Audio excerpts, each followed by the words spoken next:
ॐ अज्ञानतिमिरान्धस्य ज्ञानञ्जनशलाकया चक्षुरुन्मीलितं येन तस्मै श्रीगुरुवे नमः। हरे कृष्णा। भगवद गीता अध्याय 17 और श्लोक संख्या 15। अनुद्वेगकरं वाक्यं सत्यं प्रियहितं च स्वाध्यायाभ्यसनं चैव वाङ्मयं तप उच्यते। सच्चे भाने वाले, हितकर तथा अन्यों को क्षुब्ध न करने वाले वाक्य बोलना और वैदिक साहित्य का नियमित पारायण करना, यही वाणी की तपस्या है। तो हमने सुना था शरीर की तपस्या के बारे में, आज हम चर्चा करेंगे वाणी की तपस्या के बारे में। तो वाणी की भी तपस्या करनी ज़रूरी है। अक्सर लोगों को लगता है कि तपस्या का मतलब एक पाँव पे खड़े हो जाना, भूखे रहना, यही तपस्या है। लेकिन आपको मालूम होना चाहिए कि इसके बाद की वाणी की और इसके बाद की मन की तपस्या ज़्यादा कठिन है। अक्सर लोग शारीरिक तपस्याएं कर लेते हैं। आपको कहीं पर पैदल परिक्रमा करनी है, चाहे नंगे पैर करनी है या दंडवती परिक्रमा करनी है, लोग कर लेंगे। भूखे रहना है, लोग रख लेंगे। पहाड़ पे चढ़ के किसी चोटी पे किसी मंदिर का दर्शन करना है, लोग कर लेंगे। लेकिन वाणी और मन की तपस्या करना बड़ा मुश्किल है। जो हम वेग सुनते हैं, जिसलिए हम चर्चा करते हैं अक्सर रूप गोस्वामी के उपदेशामृत के बारे में, जिसमें वो वेगों के बारे में चर्चा करते हैं, वहाँ पर शरीर का वेग कोई वेग नहीं है। शरीर तो पूरा ही हो गया, शरीर तो डल एक्चुअली में है। उसके ऊपर जो है उसकी नॉलेज गेनिंग सेंसेस हैं, ज्ञान इंद्रियाँ हैं। हाँ, तो उसमें बताया गया कि वाचो वेगम। हाँ, वाणी का वेग जो है बड़ा ज़बरदस्त है। ख़ास तौर पे हम वाणी की बात कर रहे हैं, जिव्या की बात नहीं कर रहे हैं यहाँ पर। हाँ, तो वाणी का वेग जो है, बोलने की इच्छा, हाँ, वो हमसे कुछ भी बुलवा देती है, जिसके चक्कर में हमसे बहुत बड़ी बड़ी गड़बड़ें हो जाती हैं। आप सुनते हैं कि वाणी से बोला गया शब्द एक बाण की तरह है जो वापस नहीं आ सकता है।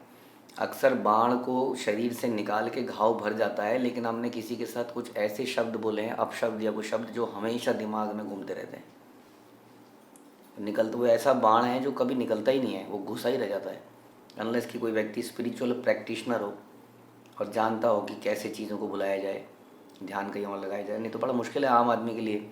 हम देखते हैं संसार में लड़ाई झगड़े इसलिए रहते हैं क्योंकि वो सालों तक एक बात उसने बोली थी, आपने 5 साल पहले वो बोला था। अरे 5 साल से क्यों नहीं बोला? आज झगड़ा हुआ तो आज बोला। 5 साल पुरानी बात रखी हुई है दिल में। किसी ने 10 साल पुरानी बात रखी हुई है तो वो दिल में ही रह जाती है हमेशा, वो बाण घुसा ही रह जाता है। बड़ा ही इसलिए इसका इस्तेमाल बड़ा सोच समझ के करना चाहिए। जैसे तोल मोल के बोल, यानी कि थिंक 10 टाइम्स बिफोर स्पीकिंग कि हमें क्या बोलना है।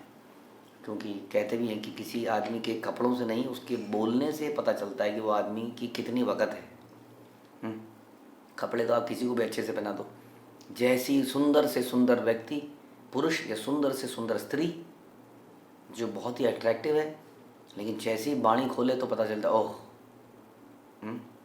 उस रियलिटी का पता चल जाता है। क्योंकि आदमी बोलता वही है जो उसके अंतःकरण में चल रहा होता है, जो उसका माइंड प्रोसेसिंग कर रहा होता है। उसका माइंड वो प्रोसेसिंग करता है जो इनपुट डाल, किसी मशीन को अगर प्रोसेस करना है तो वो रॉ मटेरियल पे डिपेंड करती है। इसलिए कहते हैं garbage in and garbage out. इसके बारे में हम चर्चा करेंगे अभी। लेकिन सबसे पहले बताया गया कि वाणी की तपस्या करने के लिए सच्चे वचन बोलने चाहिए। सच्चे, झूठ नहीं बोलना चाहिए। कई लोग बड़ी अतिशोक्ति कर देते हैं, डींग मारते हैं। हाँ, डींग मारने की आदत है हम लोगों की। बड़ा चढ़ा के बोलना, अपनी बड़ाई करना, या किसी की झूठी तारीफ करना। अरे आप तो ये हैं, आप तो वो हैं, आप तो स्वर्ग की अप्सरा हैं।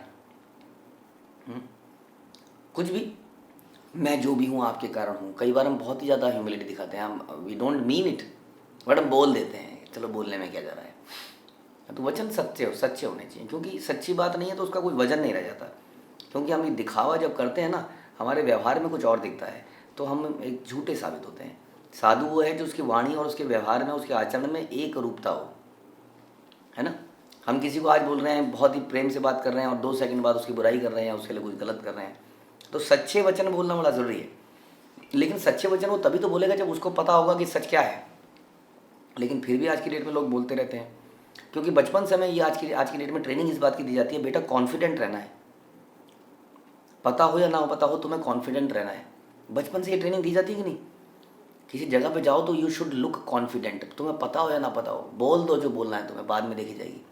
इस चक्कर में एक ट्रेंड बन गया है हमारे स्कूलिंग की वजह से, आई बिलीव, या एजुकेशनल सिस्टम की वजह से, या पारिवारिक सिस्टम की वजह से, कि आदमी कुछ भी बोलता है, कभी ये नहीं बोलता आई डोंट नो, या कभी भी सोचता नहीं कि शायद हो सकता है, I to refer to somebody, I to ask my teacher my guru, never, I to refer some shloka, मुझे किताब में देखना पड़ेगा। और ये किताब में देखना, इसका मतलब तुम मूर्ख हो, तुम्हें पता नहीं है, किताब में देखते हो तुम पहले। हाँ, श्रील प्रभुपाद का जो सिस्टम है वो यही कि हम किताब खोल के ही पढ़ते हैं, हम शास्त्रों को देख के ही पढ़ते हैं। लेकिन आम आदमी को अगर उसने अपनी इंटेलिजेंस से बोल दिया कुछ तो वो हीरो है, अगर उसने किताब को रेफ़र कर लिया तो वो ज़ीरो है। इसलिए हम कभी किताब रेफ़र नहीं करना चाहते, अपने गुरुजनों को रेफ़र नहीं करना चाहते, है ना। जो मुंह में आ गया बोल देना है बस।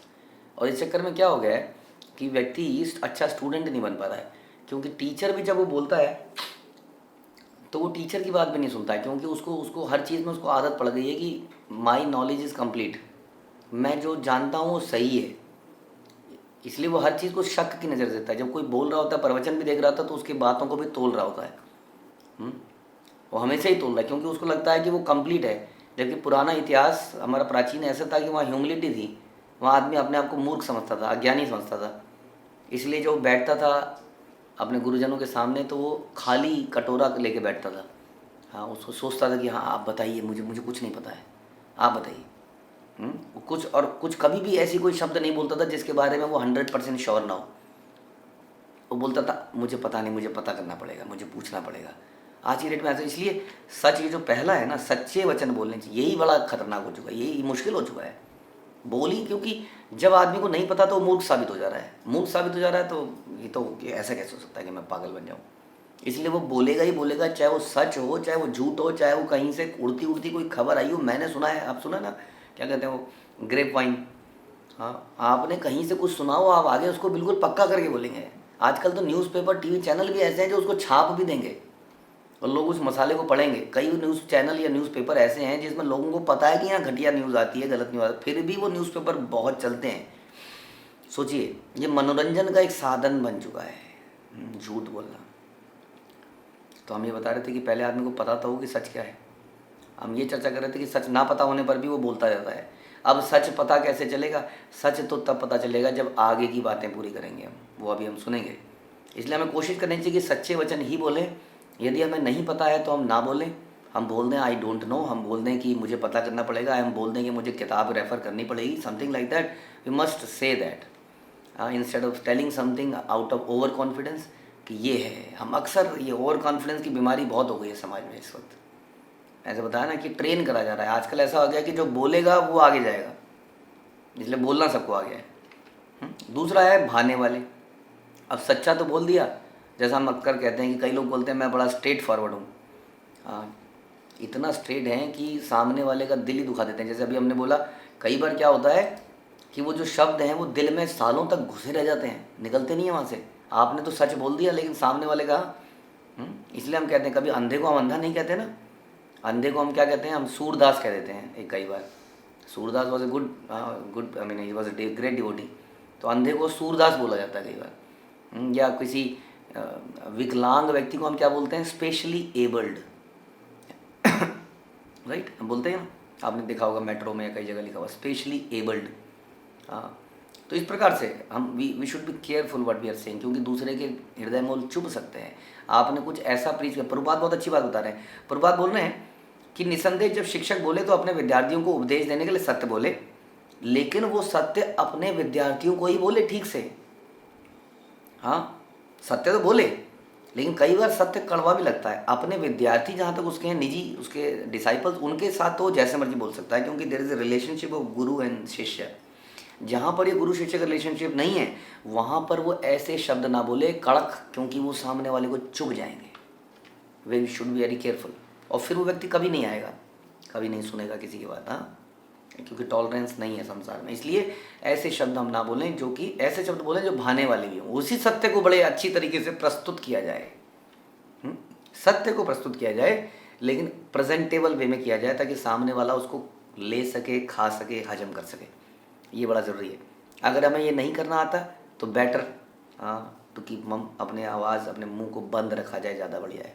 कई बार लोगों की आवाज़ ही मतलब बोली इतनी कड़वी होती है कि उनके मुंह से निकलता ही कड़वा है, निकलता ही कड़वा है। वो मीठा बोल ही नहीं सकते हैं। और जब जिसके लिए बोलेंगे उसको क्षुब्ध ही कर देंगे। तो ऐसा व्यक्ति जितना चुप रहे उतना अच्छा है। और उसको सॉल्व करने के और तरीके हैं जो आगे आएंगे। तो अन्यों को शुद्ध करने वाले वाक्य ना बोले, हितकर बातें बोले जो उसके हित में है। ये बड़ा ज़रूरी है, क्योंकि कई बार आउट ऑफ मक्खन लगाने के चक्कर में हमारे पास कोई आया, मुझे सब बुरा लग रहा है, यहाँ पर सारे लोग बुरे हैं, ये है बुरा है, तुम्हारा क्या कहना है। अब वो उसका दोस्त है, परम दोस्त है। अब हाँ तुम ठीक कह रही हो, अब क्या बोले। अगर उसने बोल दिया नहीं तुम्हें अपनी गलती दिख रही है, तुम्हें भी मेरी गलती दिखती है, निकल जाओ से, मैंने सोचा था तुम मेरी दोस्त हो गया। अब हमने इस चक्कर में, दोस्ती को बचाने के चक्कर में बेड़ा कर दिया उसका। और हमें वो व्यक्ति बड़ा अच्छा लगता है जो हमारी हाँ में हाँ मिला देता है, लेकिन वो हमारा हितकारी वर्ड नहीं बोल रहा है, वो हाँ में हाँ मिला रहा है ताकि रिलेशनशिप बच जाए उसकी, या कोई उसका मतलब निकल जाए, वटेवर। इसलिए बोला गया सत्य भी तो बोलना ही पड़ेगा। सत्य को बड़े तरीके से बोलना सीखिए, इसलिए वही हितकारी होगा। कम से कम ऐसे शब्द ना बोलें जो बड़े भाने वाले हैं लेकिन हितकारी नहीं है। जैसा हमने बोला, हमने उसकी गलती दिखाई नहीं, उसका रिलेशनशिप टूट गया अपने पति से, अपने ससुराल से, वटेवर, जस्ट बिकॉज कि हमने उसकी सपोर्ट कर दी। कई बार हमारे माता पिता ऐसा कर देते हैं शादी के बाद लड़की का सपोर्ट करने के लिए। वो समझते ही नहीं ये बात को, और लड़की हाँ हम समझ रहे हैं तेरे दुख को, और हम बोल ही नहीं पाते कि तुमने अपनी गलती देखी। ऐसा अक्सर हो जाता है अलग अलग रिलेशनशिप में। तो इसलिए हितकर वर्ड होने चाहिए, अन्यों को शुद्ध ना करने वाले होने चाहिए, और वैदिक साहित्य का नियमित पारायण करना, यह वाणी की तपस्या। ये जो आखिरी लाइन है बड़ी इंपॉर्टेंट है, बहुत इंपॉर्टेंट है। ये हम शुरू में बता रहे थे कि garbage in and garbage out, इस मुंह से वही निकलेगा जो इस अंदर जाएगा। यहाँ पर प्रोसेसिंग, जो हम कह रहे थे प्रोसेसिंग जैसी होगी, रॉ मटेरियल जैसा जाएगा। यदि हम वैदिक साहित्य पढ़ेंगे, यदि हम वैदिक साहित्य सुनेंगे, तो हमारे मुंह से वैसे ही विचार निकलेंगे। इसलिए जितना ज़्यादा हम श्रवण करेंगे, जितना ज़्यादा हम पठन करेंगे, उतना ज़्यादा हम सत्य बोल पाएंगे, क्योंकि वैदिक साहित्य ही सत्य है। जितना ज़्यादा हम टीवी चैनल देखेंगे, न्यूज़ 24 आवर न्यूज़ देखेंगे, जितना न्यूज़पेपर पढ़ेंगे, उतना हम गार्बेज अंदर डाल रहे हैं। जितना संसार की बातें सुनेंगे, हमारे मुंह से वैसी ही बातें निकलेंगी जो ना तो सत्य है, ना हितकर है, ना भाने वाली है, अन्यों को नुकसान पहुँचाने वाली है वास्तव में। क्योंकि इस प्रकार की गॉसिप्स, ऐसे कहते हैं जैसे मेंढक जो है बरसात में क्या करता है, जोर से सुनसान होगा वहाँ पर करा हुआ, टर टर, और थोड़ी देर में टुक आवाज़ आएगी, सांप के मुंह के अंदर चला गया। सांप को पता लग जाता है मेंढक है, और धीरे धीरे वहाँ पहुँच जाता है, ऐसा बताते हैं। तो ये जो अननेसेसरीली हम लोग बोलते हैं संसार में, हम अपनी मृत्यु को बुलाते हैं, ऐसा बताते हैं। इसलिए वाणी का वेग बड़ा इंपॉर्टेंट है, उसको कंट्रोल करना उसकी तपस्या है। अननेसेसरी जोक पास करना, कुछ 4-5 लोगों का झुंड खड़ा है तो मुझे दिखाना ही है कि मैं ज़्यादा जानता हूँ। कई लोग ज़्यादा दिखाने के चक्कर, मुझे सब चीज़ों के बारे में पता है। आप कोई सा भी टॉपिक चालू कर लीजिए, मुझे सब चीज़ों के बारे में पता है, तो समझ लीजिए वो व्यक्ति वाणी की तपस्या नहीं कर पा रहा है, क्योंकि वो हर चीज़ में अपनी मास्टरी दिखाने की कोशिश कर रहा है, अपने आप को साबित करने की कोशिश कर रहा है। We should speak whenever asked, we should think before speaking. न पे तुले शब्द, कम शब्द बोले जाएँ। बेस्ट हमने बताया वैदिक साहित्यों को पढ़ा जाए, उनका नियमित पढ़ाएं। जितना वैदिक साहित्य पढ़ेंगे हमारी लैंग्वेज बदल जाएगी। आप देखिए हम लोगों की लैंग्वेज, आप शिला प्रभुपाद की पुस्तकें पढ़ते रहिए, प्रवचन सुनते रहिए, आप देखिए हमारी लैंग्वेज बदल जाएगी। थोड़े समय में हमारे वर्ड वही वर्ड हो जाएंगे जो प्रभुपाद अपनी किताबों में लिखते हैं। It is very important. Prabhupada कहते थे इंग्लिश हिंदी सीखने की जरूरत नहीं है, आप प्रभुपाद की पुस्तकें पढ़ते रहिए, इतने इंग्लिश के वर्ड आपको समझ में आ जाएंगे, आने लग जाएंगे। सारे एक चीज़ से, एक ग्रंथ से सारे काम, मटेरियल नॉलेज, स्पिरिचुअल नॉलेज, वाणी की वेग, सब चीज़ कंट्रोल में हो जाता है। हम जब भी बोले, प्रभुपाद कहते हैं कि आध्यात्मिक विषयों के बारे में बोलना चाहिए, लेकिन वही बोलना चाहिए जो शास्त्र सम्मत हो, और हर बात के साथ में शास्त्रों का प्रमाण देना चाहिए। ऐसा मैंने भगवत गीता में पढ़ा है, वहाँ पर श्लोक याद नहीं है, कोई बात नहीं, ढूंढिए, ढूंढ के मिल जाएगा, थोड़ी देर में मिल जाएगा। हाँ इस चैप्टर में हो सकता है, आजकल तो गूगल है, सब कुछ है। आपको अगर हल्का सा भी याद है, विषया विनिर्वंते निहार से देना देना, हाँ कहीं तो है, गूगल में डालेंगे वो बता देगा ये वाला श्लोक है, बस देखिए जी इस श्लोक में ये लिखा है, देखिए। तो इसके साथ साथ वह बातें सुनने में अति प्रिय लगनी चाहिए। तो ये सब है। तो इसका इम्पॉर्टेंट चीज़ है कि हम शास्त्रों को नियमित पढ़ें, तो हम सत्य को जानेंगे, तभी तो सत्य को बोलेंगे। और फिर शास्त्र ही आपको बताएंगे। आप श्रीमद् भागवत पढ़ेंगे, आप श्रीमद् भागवत में आप देखेंगे कपिल भगवान कैसे अपनी माता को बता रहे हैं, नारद मुनि कैसे प्रहलाद को बता रहे हैं, ध्रुव को बता रहे हैं, तो आपको दिखेगा ओ सत्य को इस तरीके से बोलना होता है, समझ में आएगा। शास्त्रों से आपको वो ट्रेनिंग भी मिल जाएगी कि कैसे इसको अच्छे तरीके से बोला जाए। तो शास्त्र एक कंप्लीट नॉलेज है अपने आप में, जो पर्सनैलिटी डेवलपमेंट नॉलेज हर चीज़ हमें दे देता है। ये एक चीज़ सारी प्रॉब्लम को सॉल्व करेगी। शास्त्रों के अलावा अपनी वाणी को कुछ भी बोलने से रोकें, यही वाणी की तपस्या है।